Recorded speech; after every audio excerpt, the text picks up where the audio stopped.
Question number 3 इसमें है जातिवाचक संज्ञा।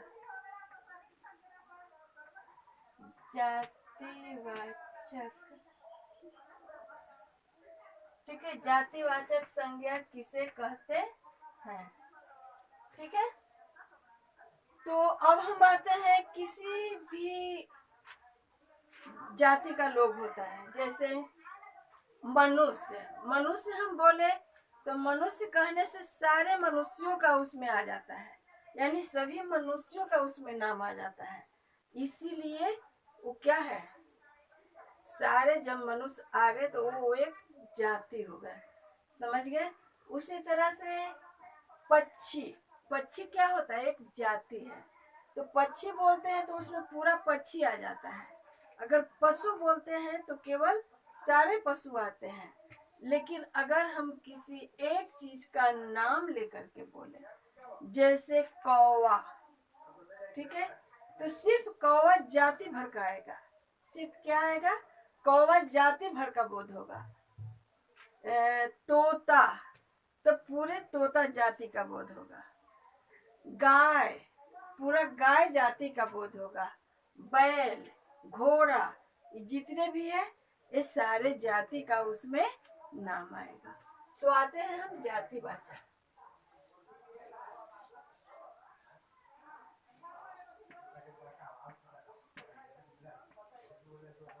जिस शब्द से किसी भी जाति का बोध होता है,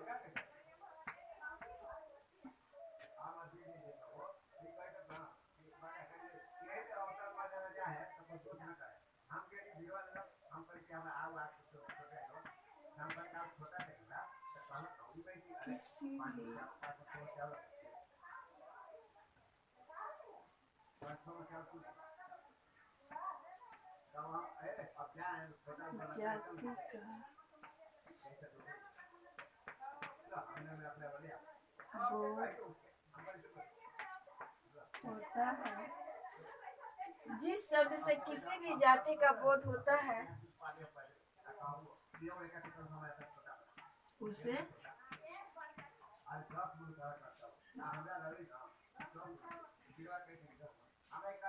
जातिवाचक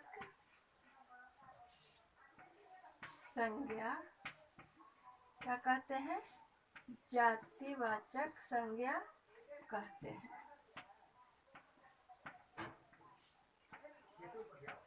कहते हैं यानी जिस शब्द से किसी भी जाति का बोध हो, ठीक है, किसी भी जाति का बोध हो उसे हम जातिवाचक संज्ञा कहते हैं। जैसे जैसे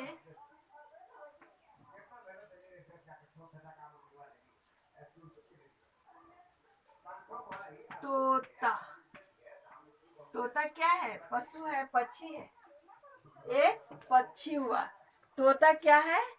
पक्षी है। तो तोता जब हम नाम लेते हैं तो तोता जाति भर का बोध हो जाता है। घोड़ा क्या है? घोड़ा, घोड़ा जाति भर का बोध हो जाता है।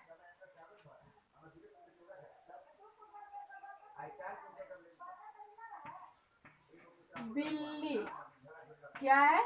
बिल्ली, तो बिल्ली जाति भर का बोध हो जाता है। बिल्ली जाति भर का उसमें बोध हो जाता है।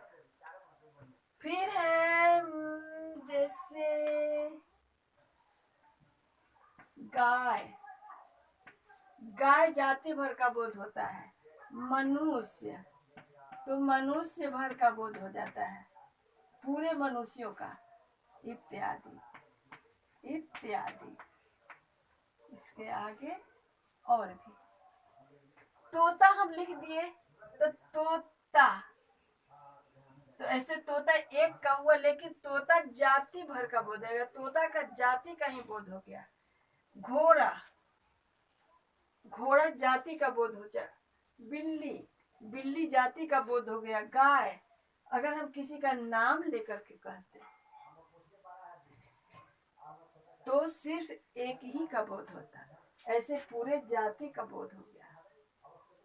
पक्षी, अब हम आते हैं क्वेश्चन नंबर 4, प्रश्न भाववाचक।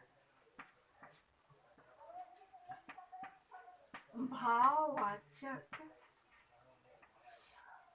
संज्ञा किसे कहते हैं? भाववाचक संज्ञा किसे कहते हैं?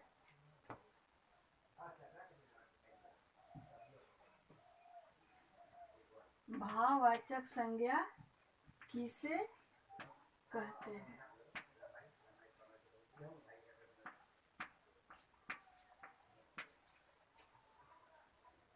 तो आते हैं, इसका परिभाषा हम जानते हैं कि भाववाचक हम किसे कहते हैं।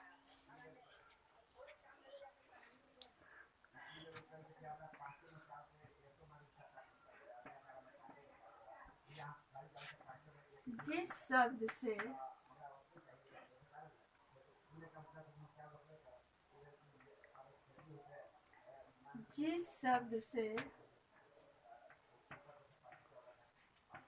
किसी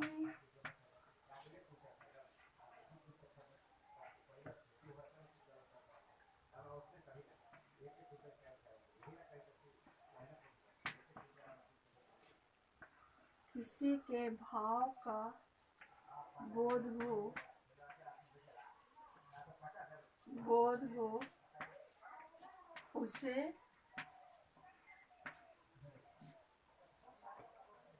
भाववाचक संज्ञा कहते हैं।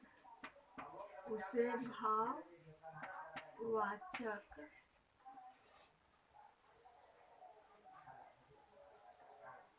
संज्ञा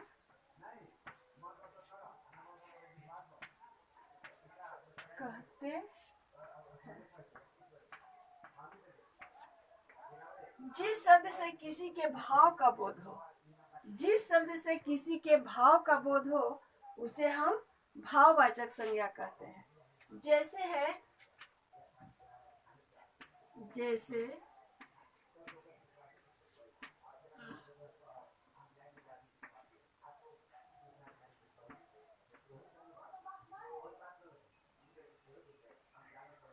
मिठास,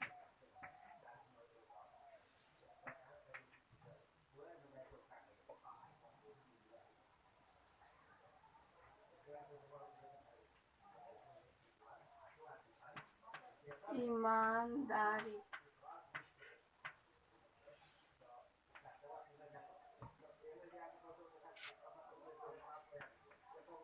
बुढ़ापा,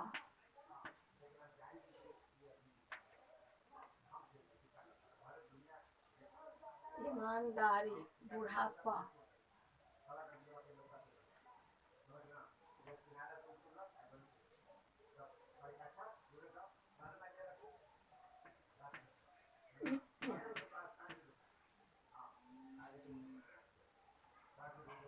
यानी कहने का मतलब है तीता, मीठा, ईमानदारी, सच्चाई, बुढ़ापा, ये सब क्या है? एक भाव है, एक अनुभव करने का क्षमता होना चाहिए अंदर से। उसमें ये नहीं होगा कि कोई बूढ़ा खूबसूरत यानी सुंदर, चाहे सुंदरता, खुशबू यानी सुगंध, जिसको कहते हैं फूलों का सुगंध। क्या सुगंध हमको दिखाई देता है? फूल तो दिखाई देता है, लेकिन क्या उसकी खुशबू हमें दिखाई देता है? नहीं दिखाई देता है। इसलिए खुशबू हम सिर्फ अनुभव से प्राप्त करते हैं। उसकी सुगंध जो है, हम फूलों का जो सुगंध है उसको हम अपना अनुभव से महसूस करते हैं। मिठास है, अगर मिठाई है तो मिठास होगा ही। मिठाई क्या है? तो मीठा ही होगा। इसलिए हमें अनुभव है, उतना हमें जानकारी होना चाहिए कि जब मिठाई है तो मीठा ही होगा, तीता नहीं हो सकता। समझ रहे हो ना?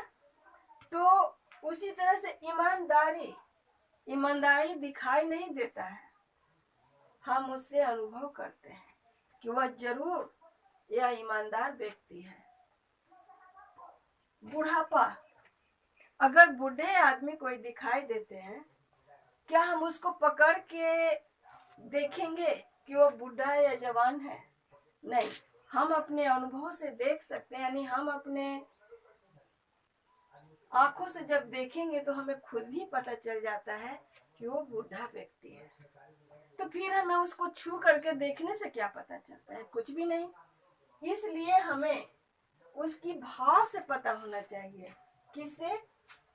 जिस शब्द से किसी के भाव का बोध हो, यानी मिठास, मिठाई मीठा ही होता है। अगर मिर्च है तो मिर्च क्या है? तीता ही होता है। मिर्च क्या है? वो तीता ही होगा। ये समझ लेना है कि मिठाई है तो मीठा होगा, और मिर्चाई है यानी मिर्च है तो वो तीता ही होगा।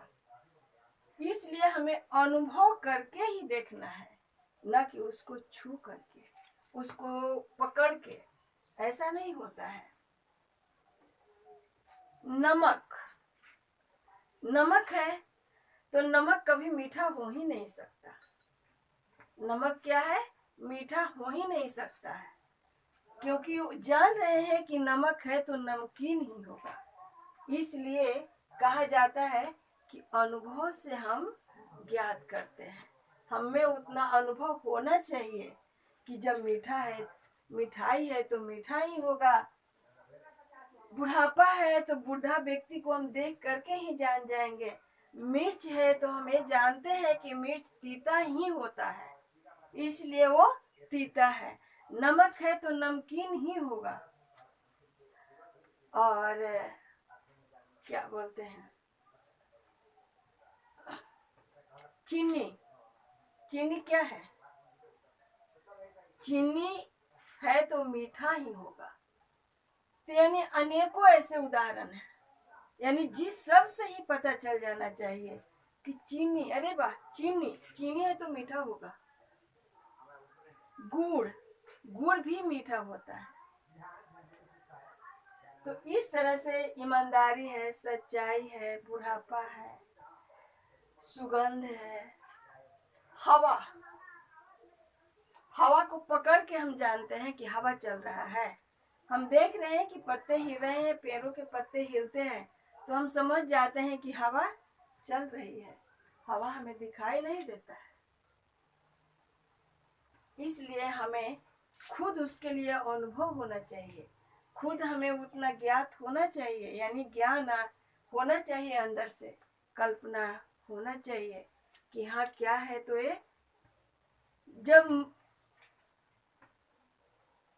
मान लो कि बुढ़ापा है, अगर किसी के अंदर सच्चाई है तो उसके पूरा शरीर को हम टटोलेंगे तब नहीं हमको पता चलेगा। यानी उससे हम अनुभव करके जान सकते हैं, उसके अंदर झांक के जान सकते हैं कि वह क्या है। तो बूढ़ा है, वह सच्चा है, उसके अंदर सच्चाई है, वह ईमानदार है। तो अब आप सबको पता चल गया होगा, जातिवाचक, भाववाचक, व्यक्तिवाचक, तीनों का हमें बता चुके हैं कि जिस शब्द से किसी भी जाति का बोध होता है, जिस शब्द से किसी भी जाति का बोध हो, उसे हम क्या कहते हैं? जातिवाचक। जिस शब्द से किसी भी जाति का बोध हो, उसे जातिवाचक संज्ञा कहते हैं। ठीक है। और जैसे तोता का एक जाति होता है, घोड़ा का एक जाति होता है, बिल्ली का एक जाति होता है, मनुष्य का एक जाति होता है, गाय का एक जाति होता है।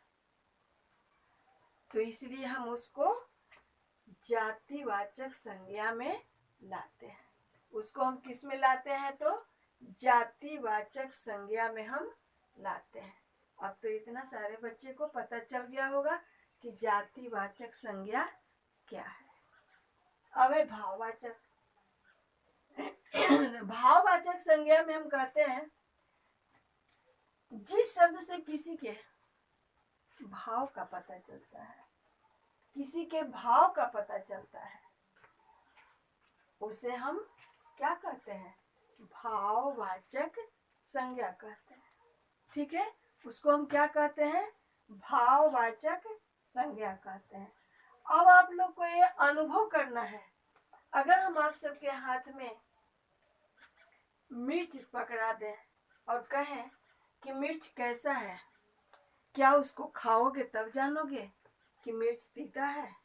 नहीं, तुम उसको हाथ में लेने से ही तुम्हें पता है कि मिर्च है तो तीता ही होगा। अगर हम मिठाई तुम्हारे हाथ में दे देते हैं तो मिठाई क्या है? ये मिठाई है तो मीठा ही होगा। क्या होगा? मीठा ही होगा, ये मानना पड़ेगा। कोई ईमानदार व्यक्ति है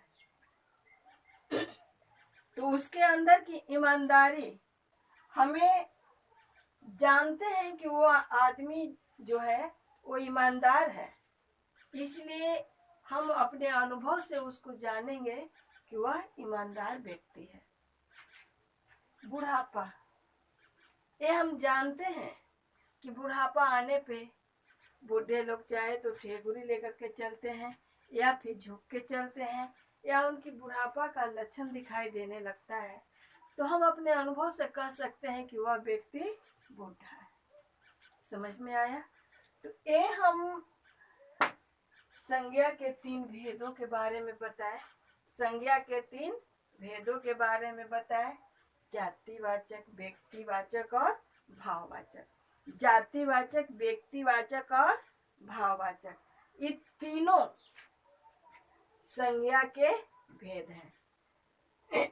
पहले भी बता चुके कि संज्ञा के 5 भेद होते हैं, लेकिन आप सबको कितना पढ़ना है? मात्र 3। मात्र कितना पढ़ना है? 3। व्यक्तिवाचक, जातिवाचक और भाववाचक। और समूहवाचक और द्रववाचक आगे जा करके क्लास में जाओगे तो उसको पढ़ना है। ठीक है, तो आज हम सबको इतना बताए हैं, अब इसको आप सब याद करेंगे। इसका क्वेश्चन आंसर जितने भी हम दिए, 4 क्वेश्चन दिए, क्या क्या दिए? संज्ञा किसे कहते हैं? व्यक्तिवाचक संज्ञा किसे कहते हैं? जातिवाचक संज्ञा किसे कहते हैं? और भाववाचक संज्ञा किसे कहते हैं? अब आपको अच्छे से समझ में आ गया होगा कि जातिवाचक, व्यक्तिवाचक और भाववाचक संज्ञा क्या होती है। तो संज्ञा होते हैं कि किसी भी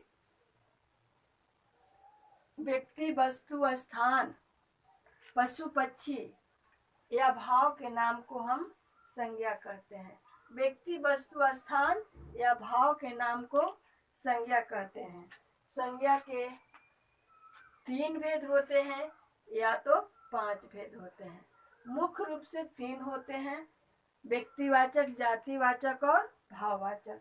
व्यक्तिवाचक, जातिवाचक और भाववाचक।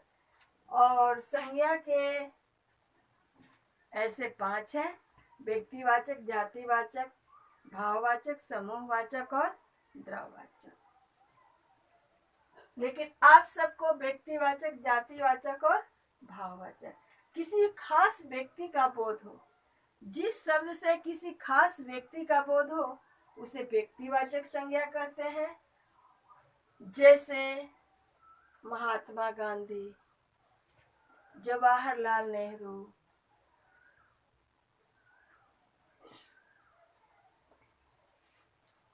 ये सब क्या हुए? खास हुए। ये सब क्या थे? खास। वस्तु हुआ तो जैसे स्थान हुआ, तो स्थान में हम जैसे मानते हैं ताजमहल है, पटन देवी है, पटना है, ये सब क्या है? खास स्थान है। अब आते हैं हम जातिवाचक पर। किसी भी जाति का अगर हम किसी एक यानी पशु का नाम लेंगे तो पशु का नाम लेने से पूरा पशु जाति का बोध हो जाता है। गाय का नाम लेते हैं तो गाय जाति भर का बोध हो जाता है। मनुष्य का नाम लेते हैं तो पूरा मनुष्य जाति का बोध होता है। घोड़ा का नाम लेते हैं तो पूरा घोड़ा जाति का नाम हो जाता है, उसमें नाम आता है। अब है भाववाचक। भाववाचक पहले भी बता चुके कि किसी भी चीज को महसूस करते हैं हम लोग। भाववाचक में हम किसी भी चीज को महसूस करते हैं, इसलिए उसको हम भाववाचक कहते हैं। न कि उसको पकड़ के, उसको पूरा जकड़ के, छू करके तब हमें पता चलेगा। मिठाई है तो मीठा होगा, मिर्च है तो तीता होगा, नमक है तो नमकीन ही होगा। इसलिए हमें अनुभव से प्राप्त करना है, इसके लिए हमें महसूस करना है कि जब ये चीज है यानी मिर्च है तो तीता ही होगा, अगर आम है तो खट्टा ही होगा। आम कैसा है तो खट्टा ही हो, यानी कच्चा आम है तो खट्टा ही होगा। खटाई है तो नींबू है तो मीठा कभी हो ही नहीं सकता, वो खाटा ही होगा। इसलिए हमें अनुभव करना है, महसूस करना है कि यानी ये चीज है तो वो ऐसा ही होगा। कोई काला वस्तु है जैसे कौवा, पक्षी है क्या, काला है कौवा, तो हम आंख से उसको देख रहे हैं कि कौवा कैसा है तो काला है, तो हम जान रहे हैं कि वो काला है। तो फिर क्या हम उसको पकड़ेंगे तब जानेंगे कि वह कौवा काला है? नहीं, हम उसको देख रहे हैं, हमें अनुभव है कि वो क्या है, हमें महसूस कर रहे हैं कि कौवा है तो काला ही है, इसलिए वो काला ही है। तो ठीक है बच्चों, आज हम इतना ही बताते हैं।